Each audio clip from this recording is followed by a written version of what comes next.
EDD tells a local man he's in prison, but he's never even been arrested. An Escondido police officer shot on the job. The gunman takes his own life. An update on the officer's condition and the investigation. No cash, no problem. You can buy this $5 million home in La Jolla with cryptocurrency. Oh, I haven't got talking room. What brought rock icon Melissa Etheridge and her guitar to San Diego today? The monarch butterfly population is heading in the wrong direction, towards extinction. Plus, new images and sounds from the Red Planet. When Rene Aranda was in the hospital losing his left lung, he decided then and there he'd put his life back in the driver's seat. News 8 starts right now.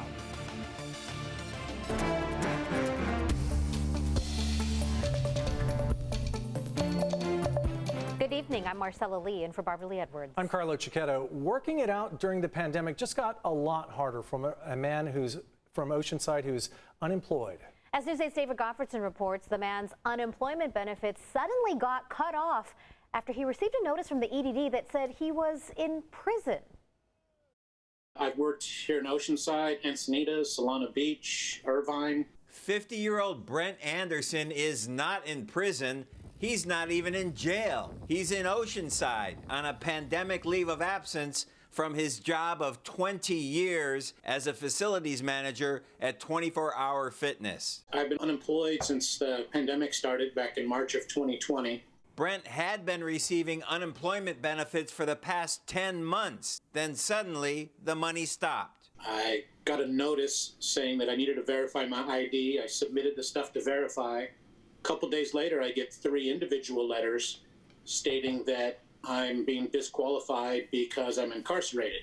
The State Employment Development Department recently started cross-checking Social Security numbers with those of prison inmates to prevent widespread fraud of inmates applying for benefits. Have you ever been incarcerated? Nope. I have no criminal record. When he called EDD, one representative told him not to worry about the notices. Another rep told him he had to file an appeal, which he did. I haven't been paid in over a month. I've certified twice, which is 2 weeks each. And everything has been changed to disqualified. News 8 is reaching out to both legislators and the EDD to try and resolve his issue. I don't understand how this can happen, and it's so obvious I'm not the person that they think I am in prison. Brent says not knowing when his benefits will resume is stressing him out, so he's been exercising on his bike along the Strand. Gotta get rid of some of the stress. I just try not to let it sink in. We contacted EDD as well as Brent's state legislator and his state assemblywoman, and within a couple hours, an EDD representative called him at his home, and his claim has been reinstated. Carlo? That's some good news, David. We know EDD is trying to prevent prison inmates from claiming benefits. Do we have any idea what the mix-up was with Mr. Anderson?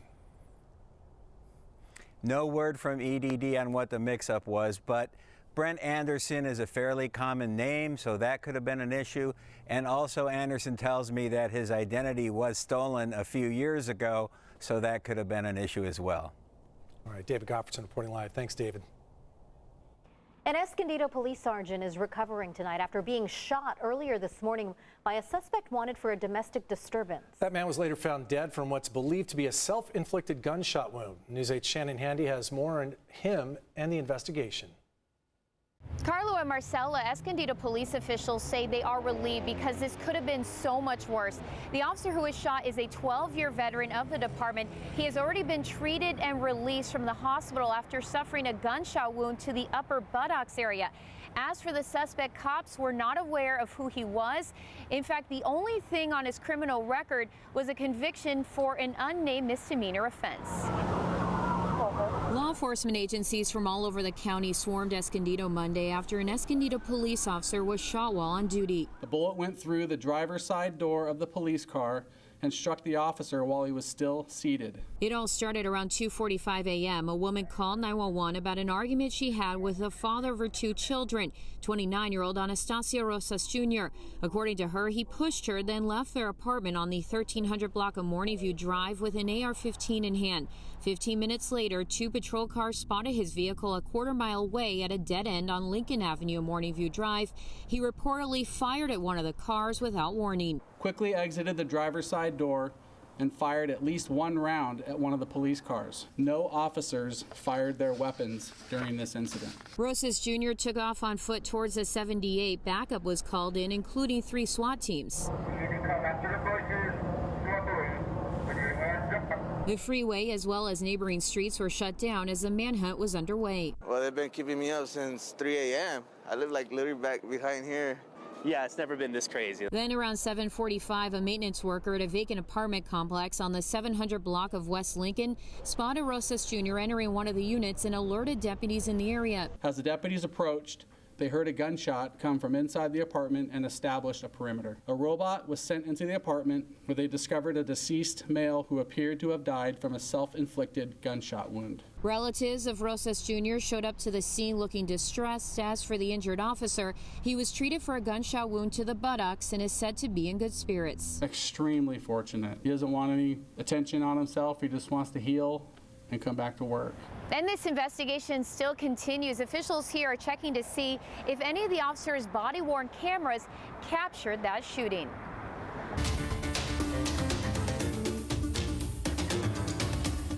The Petco Park vaccination superstation will reopen tomorrow. It was shut down today for a 3rd straight day due to a vaccine shortage. The shipments were delayed due to bad weather across the country last week.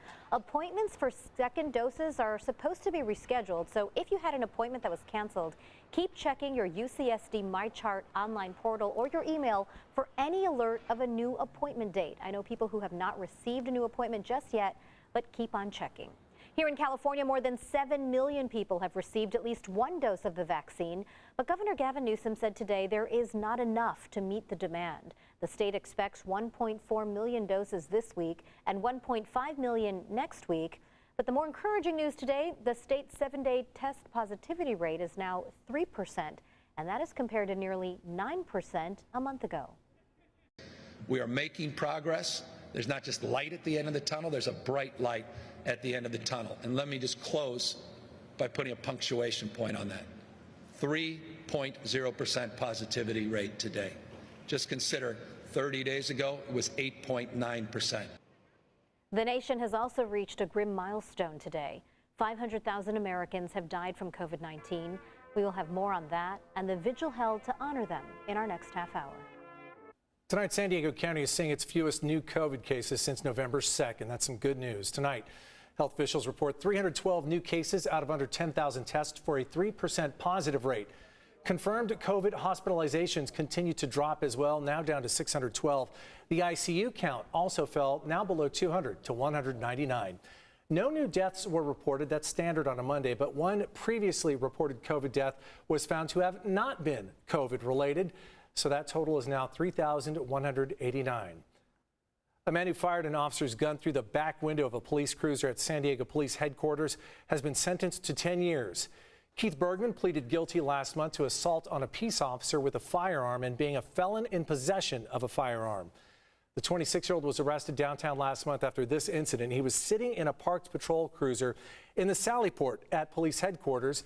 He slipped out of his handcuffs, broke through a partition, and took a gun's officer from a gear bag.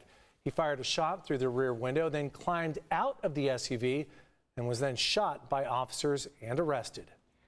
The man accused of firing off a shot that hit and killed a bicyclist in Encanto more than 3 decades ago pleaded not guilty today to murder and attempted murder charges. It's a case from 1988 that went cold due to uncooperative witnesses back then. But investigators now say 51-year-old Leovardo Salceda was targeting another man when he fired his gun. That stray bullet hit 37-year-old Oliver Harrison, who police say was not the intended target. Tragedy tonight for a family in East County, losing their home and their dog in a devastating fire. Flames broke out just before 12:30 this afternoon on Dora Vista Lane in Jamul. The homeowner had just stepped out to run an errand. By the time they returned, the home was fully involved. It took firefighters about an hour to knock down the flames. By then, the house, a car, an RV, and a boat were all destroyed. Again, their family pet was killed. No people were hurt.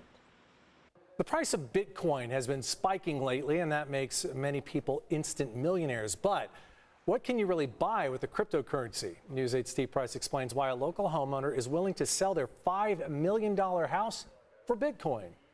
You'd expect a home in La Jolla with an ocean view like this to sell for $5 million, but what makes this property different is the way you can buy it. Forget about that traditional mortgage. This seller will accept cryptocurrency like Bitcoin.